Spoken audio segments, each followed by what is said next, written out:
Takže dobrý den, dámy a pánové, mé jméno je Dr. Druid a vítejte u dnešního videa věnovanému 1. září. Jak všichni víme, dnes je 1. září a to je den, kdy se nám docela významně mění životy. Někteří nastupují na další stupeň základní školy, někteří jdou do prvního stupně střední školy, někteří do druhého, někteří do třetího a někteří do posledního čtvrtého. Každopádně, přestože se nám mění životy, tak bych vás chtěl ujistit, že u nás se nic nemění. Natáčet budu dál, natáčení je něco, co jsem si velice oblíbil a nechtěl bych se toho vzdát. Takže asi tak. Jinak teda jsem si všimnul, že u naší omluvy na omluvu zapříčiněnou nepřítomností a nehraní Vovka, kterou jsem nahrál s názvem Omluva fanouškům, vidělo 25 lidí, což je pro mě velice zajímavý fakt, jelikož fanoušků neboli odběratelů mám jenom 15. Takže pokud mě někdo má tak rád, aby sledoval omluvu pro fanoušky, tak bych teda prosil, aby si samozřejmě dal odběr, protože každý fanoušek je vítaný a čím víc odběratelů mám, tím jsem radši. Všechno mě to samozřejmě těší. Natáčím rád, mám rád, když prostě se na ty videa díváte, ať jdou jakýkoliv videa.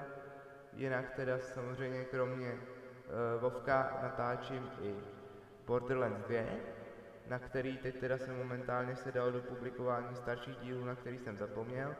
Takže teď poslední díl, který bych měl z těch starších dílů publikovat, je 4. part, který přijde brzo. Jinak teda do budoucna bych chtěl vlastně dělat let's play na Metro Redux, protože když jsem se náhodou díval na konkurenční kanál na Agreus, tak tam někdo psal, že by chtěl, aby Agreus natočil Metro Redux. A Agreus se k tomu asi tak nějak jako zatím nechystá, takže využiju šance a natočím to pro vás já velice rád. Akorát mě to bude chvíli trvat, než se mě to stáhne. Jinak teda ještě další věc, čím jsem se chtěl pochlubit, nebo spíš sdělit, udělat takovou recenzi.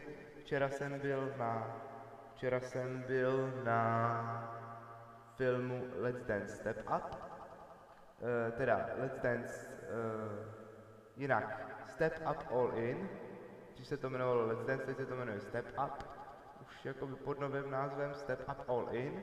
Je to ten poslední díl, který vlastně teď byl velice kladně, velice jsem si ho užil, je to taneční film, není tam nějaká jaká zápletka, je to prostě o tancování, o muzice a o lidech. Je to taková velice kvalitní oddechovka, docela dost si člověk užije. Jinak teda, když jsem natáčel naposledy, tak jsme měli level 29, teď máme level 33. Určitě se divíte, díky čemu se to tak stalo, jelikož teďka jsem hodně chodil Dungy a tady z Dungu s názvem, kde to je, tady, jo, Razorfen Crowl jsem si přinesl i peta a to je pet, prosím, tady Netopír, kterýho vlastně teď uvidíte, hned ho ukážu. Netopír s názvem Bloodfang jsem si ho pojmenoval. Je to pěkný zvíře, je to docela odolný, když se podíváme na talenty, tak jsem mu dal talenty vlastně na rychlejší útok, na staminu. A potom, když se podíváme tady na ty staty, tak si myslím, že staty jako 61,9, to jsou jako snad největší damage, co prostě zatím mám. Takže asi tak. Teď si ho teda odvoláme, abych ještě ukázal jednoho peta. Když jsme v Booty Bay, tak samozřejmě před Booty Bay je gorila, kterou je taky možné si ochočit, je od levelu 31 samozřejmě. Je nejnižší level, který můžete u ní mít. A když se podíváme na damage, tak má 59,7.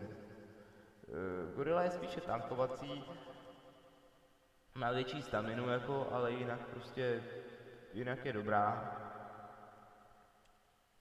když prostě to vezmeme kolem a kolem, tak jako stamina se vždycky hodí a je to hlavně krásný, velký, impozantní zvíře. Ale jak říkám, není z dungu, je běžně ofočený jako před Booty Bay. Takže teď jedno z těch zvířat si vlastně vyhodíme.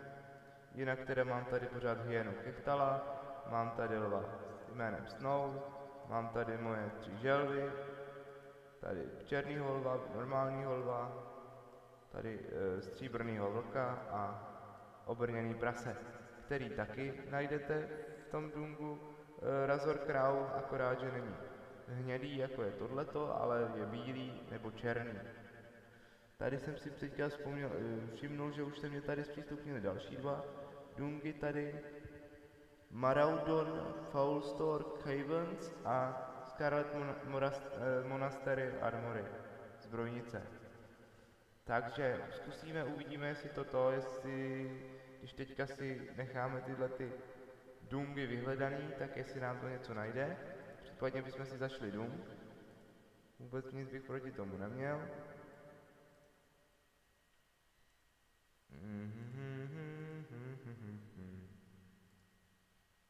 Takže necháme si toho Bloodfanga.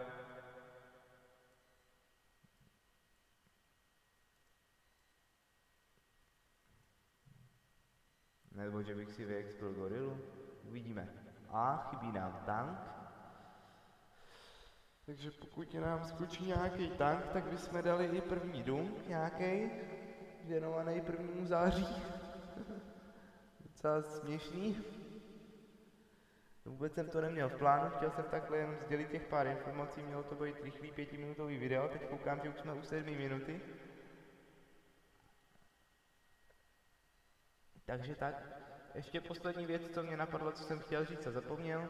Pokud samozřejmě mě někdo má rád, nebo mě odebírá, nebo mě jako celkově nějak častěji sleduje, tak informace, kterou bych chtěl sdělit, která mi přijde velice důležitá, hledám sponzora. Původně, když jsem vlastně jakoby s těma let's playema začínal, když jsem vůbec přišel s myšlenkou, že bych dělal vlastně let's playe, tak mě napadlo napsat firmě nebo napsat e-shopu, to je Pohoda.cz, který je e-shop na hry, na internetovou distribuci her, že teda bych jim taky jako dělal reklamu, že bych je u každého videa zmínil a že by mě vždycky zapůjčili nějakou hru, na kterou bych udělal let's play. Proč tomu tak je, proč jsem to tak vymyslel, protože hry jsou dneska jako hodně drahá komodita. Když si to vezmete, tak hry nějaký vám začínají na 1000. Pokud jsou z těch levnějších, tak je to 800. A pokud mám potom dělat hru, na kterou prostě udělám, jako jsem dělal na Snipera třeba, jsem udělal 13 partů a bylo dohráno, tak to je docela málo jako. A tak nějak se to nevyplatí, jakoby z hromadnějšího hlediska, takže z tohohle důvodu hledám nějakého sponzora, ať teda nějakou drobnou firmu nebo e-shop nebo něco, nebo teda jednotlivce klidně, který mě jako nějak bych chtěl sledovat nebo bych chtěl podpořit. Každá podpora samozřejmě je pro mě dobrá, protože jak říkám, abych to platil sám a dělal z toho takhle krátký let's play, jako na který pak stejně není nějaký velký počet, stejně u toho nelámem nějaký rekordy potom, když jsem na to koukal. Jenom u prvního partu vlastně, shodou okolností na Snipera jsou teďka omylem 2 první party, protože je tam úplně ten první part, který jsem tam dal teďka nedávno, který se mě zamknul právě do soukromých sekce a když jsem ještě s tím začínal a nevěděl jsem, jak to z toho dostat, tak jsem ten první part natočil znova. A u toho prvního partu, který je v podstatě v pořadí druhý, je nějakých 25 nebo kolik shlédnutí, což se mně jako sice líbí, ale jinak tam pak teda dál už takový shlédnutí nejsou. A největší shlédnutí má prozatím Vovko, takže jsem se rozhodl, že se budu opět věnovat Vovku, jako. Protože jak říkám, Vovko z hlediska toho je bezplatný, jelikož hrajeme na free serveru a jak říkám, když už zabíjím čas hraním a točením, tak ještě abych zabíjel čas tady jako tím, že budu vydělávat na to nebo schánět prachy na to, tak to už bych s tím zabíjel času hodně a nevím, jestli by to mělo nějaký význam, no. Tady koukám, že už je to 4 minuty, což teda mě pěkně štve, protože už nevím, co bych vám řekl. Jo, ještě tady taková drobnost, tady Gurulu jsem si přejmenoval na Banana Boss.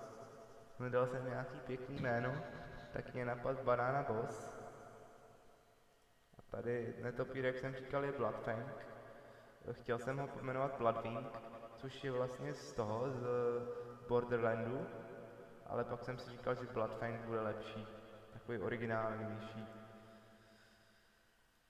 Takže tak, no.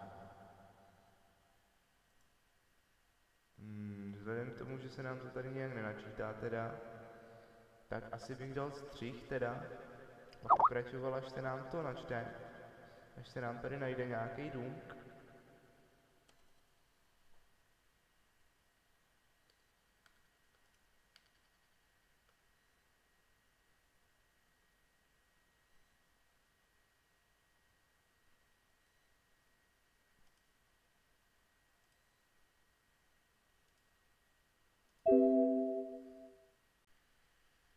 Takže dámy a pánové, po asi hodinovém čekání jsme zpět, jsme tu s Dungem, je to Dung, prosím, Cartel Monastery Armory, neboli zbrojnice, je to Dung s jedním bossem, je to Dung, kde jsou 35 a my máme plný bagel harampádí, takže musíme něco vyházet, aby jsme měli nějaké místo na něco, co bude padat z těch bossů. Takže co a jak vyhodíme? Koukneme se na to, vyházíme asi látku, protože tu bychom prodávali v aukci, ale mně se teď jako prodávat v aukci nechce. Je to zbytečný, není to kšeft pořádný, věci, co padají z toho, jsou lepší, co padají z Dungu. Jinak tady chlast taky vyhodíme, ten nepotřebujeme. Jinak teda, co ještě bychom mohli, koukám, co tady je.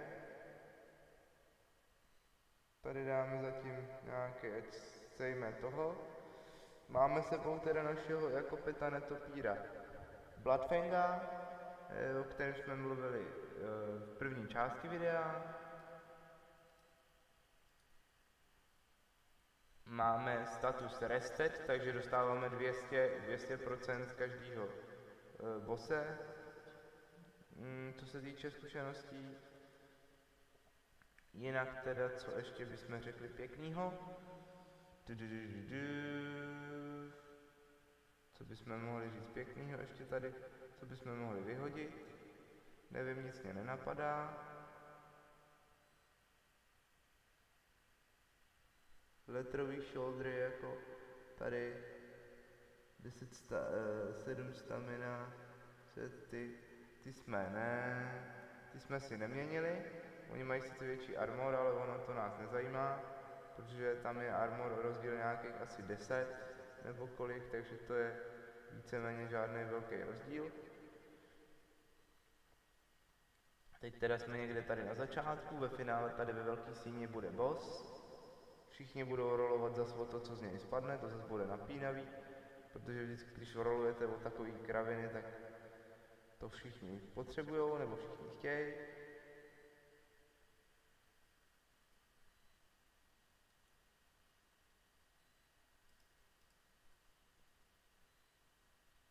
Já teda vůbec nevím, kde je můj pet.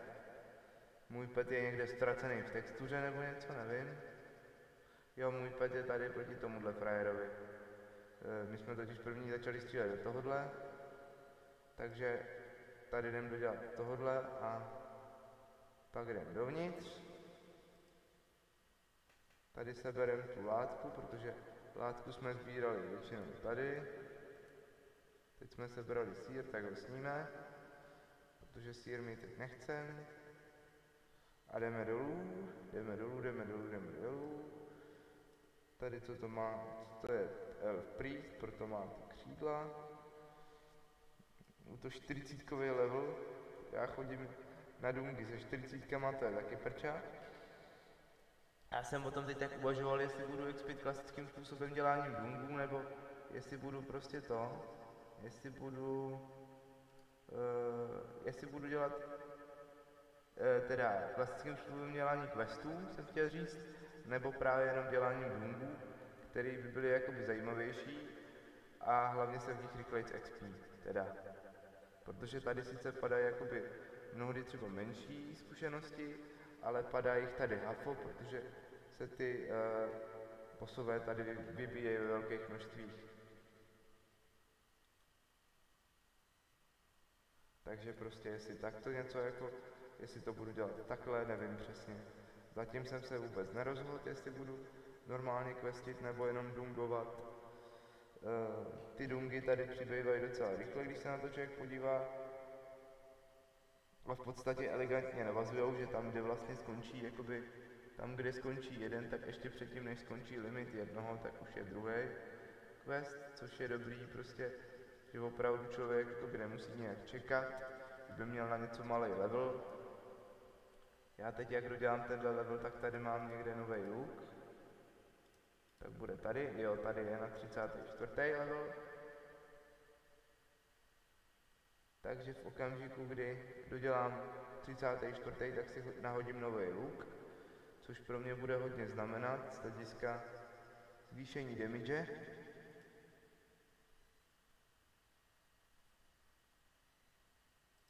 Protože damage je tady důležitý aspekt samozřejmě. Ovlivňuje to, jak rychle zabijete nepřítele a to je samozřejmě mnohdy opravdu důležitý, protože někdy jde o vteřiny. Stalo se mně, že jsem potkal tady na mapě při klestění alianťáka, dreny šamana a zabila mě kvůli tomu, že jsem prostě nestihl jednou kliknout. O jedno kliknutí jsem byl pozadu prostě. Chtěl jsem vystřelit dvakrát za sebou, už jsem to nestihl, protože jsem spanikařil, couval jsem před ní. Kdybych necouval a bušil tam tu klávesu nějakého toho speciálního šípu tady Arcana Shot nebo Explosive Shot, tak bych jí prostě zabil, měla nějakých 10 bodů života nebo kolik, když mě sundala. Takže nic, co prostě jako, že by nějak měla o hodně víc než já.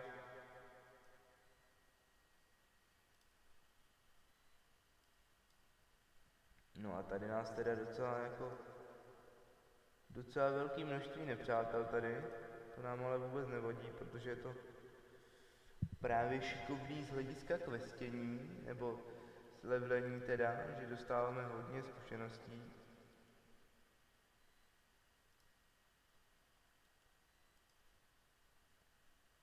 Takže tady opravdu, když je člověk odpočnutý, když je restet a dostává těch 200%, teda jak tady vidíte, tak když je ještě v dungu, tak opravdu ty levely jdou jako nic. To opravdu za odpoledne nebo za, já nevím, v rámci 2-3 hodin. V rámci 2-3 hodin se prostě jedná o rozdíly několika levelů.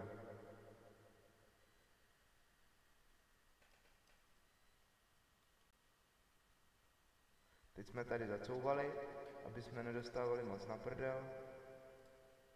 Tady healnem peta. Uvidíme, jestli ho to zachrání. Možná ne. Možná jo. No, tak. Tak peta už máme mrtvýho. Tak ho ohýlujeme.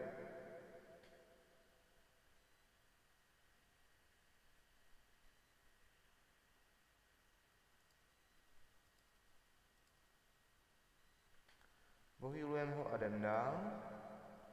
Teda, nevím přesně, na jak dlouho nám tenhle dům bude trvat. On, jelikož má jen jednoho bose, tak by to mělo být rychlý. Já teda jsem jako můj osobní favorit z questů, zatím co prostě byl, tak byl opravdu ten Razorfen Kraul, kde byly ty netopíři.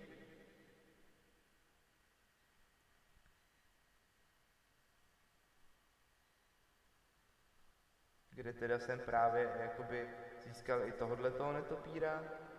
protože tam byl krásný quest, že jste měli zabíjet netopíry a sbírat guano, neboli netopíří sračky, který se používají taky velice často jako kvalitní hnojivo, protože netopíři velice důkladně tráví potravu a takže jejich sračky jsou velice dobře střebávány jak rostlinami, tak houbami a všemožnými živými organismy rostlinného původu.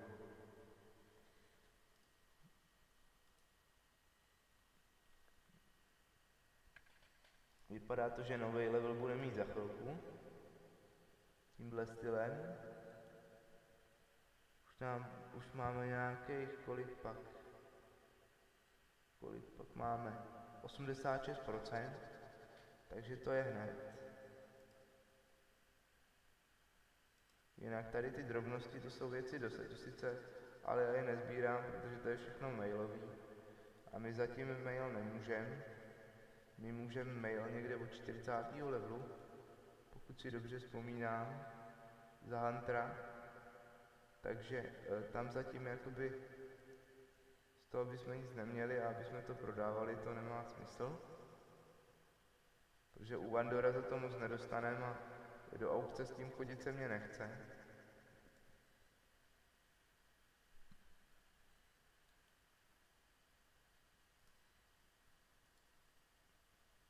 Jinak teda od 30. myslím, od právě 30. levelu nebo 32. nebo jak můžeme i dual talenty, což vlastně znamená, že bychom mohli tyhle dva stromy, vlastně místo jednoho dva, teď mám na survival, přemýšlel jsem, jestli bych si nedal třeba právě na marksmana nebo na beastmastery, ale říkal jsem, že bych to asi nejdřív dodělal, ten jeden strom, abych mohl mít vlastně jakoby, protože jakmile doděláte jeden, tak on se vám jakoby otevře možnost vyloženě jakoby druhýho rovnou. A znamená to, že vlastně můžete využívat jakoby ty schopnosti, které jste si zvolili jak v prvním, tak v druhém, jakoby zároveň. Zatímco když máte dual talenty, tak mezi nimi musíte přepínat. Vlastně. Takže bych přepínal třeba, že bych měl talenty na survival a zároveň bych měl druhý třeba, ty dualový bych měl třeba beastmastery a přepínal bych právě podle toho, jestli jdu třeba jenom běžně expit nebo jdu dělat dung, protože třeba v dungu se používá hodně ten pet, který tam zastane hodně práce právě. Tím, že dává velký damage, jak jsem teď koukal, tak to je těch 61,9 damage per second, což je slušný damage. Teď se nám tady otevřela nějaká síň, jo, a tady je nějaký tenhle bosák. Bosák. A teď tady na něj budeme pálit takhle z vrchu. Ona nás nemůže, chudinka, takže jsme v naprostý pohodě a dáváme mu těžce na frak.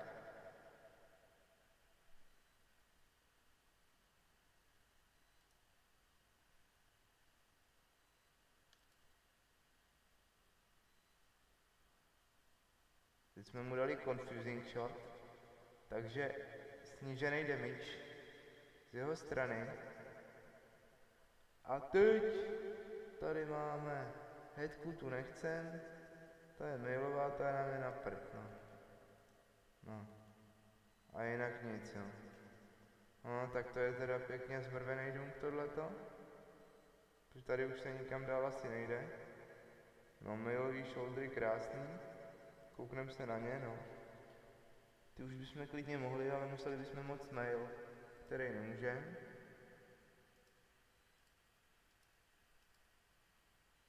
Tady nám padla ta přilba, kterou budeme muset prodat. No a teď přesně nevím, jestli to jako všichni lívnou, nebo kam se půjde, co se bude dít.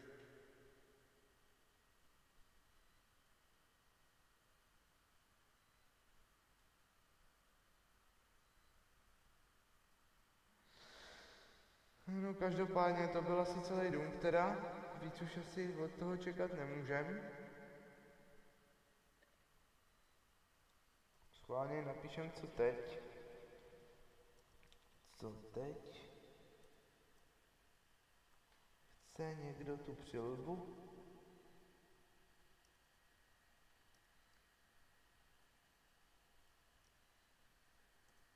Padla mi omylem.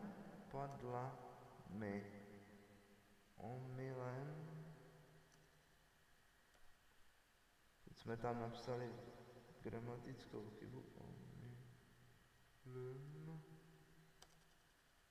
Snad. No. Kouknem, kde oni jsou. Oni už jsou někde v Čoudu z Dungu. Ani nelíbnuli partu. To ani nevíme jako. Nebo jestli to šlo teďka vykostit zpátky. To vůbec nechápu, ale vidím, že už to tady líbujou, no, už tam byli 3, teď už jsou 2, takže dáme teleport out of dungeon.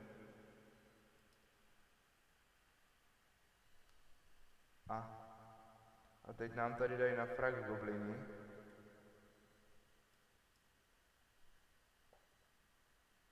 Ty vole. Zdrháme.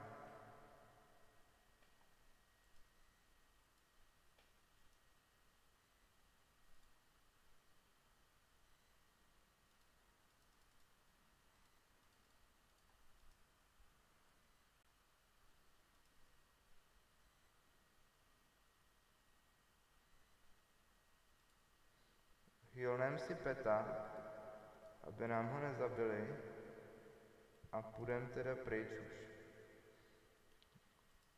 Asi už bych se s váma teda nějak předběžně rozloučil. Děkuji vám za váš čas, za vaši pozornost, za vaše shlédnutí.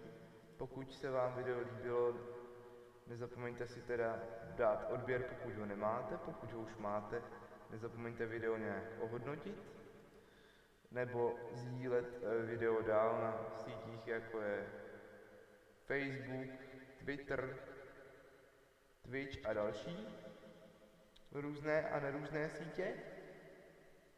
Pokud tedy víte o někom, kdo by mě mohl dělat sponzora, nebo byste sami chtěli dělat sponzora, nebojte se napsat, velice rád bych vás přijal, nebo bych si s vámi aspoň popovídal o možnostech sponzorství. No a mějte se pěkně a nashledanou u dalšího videa.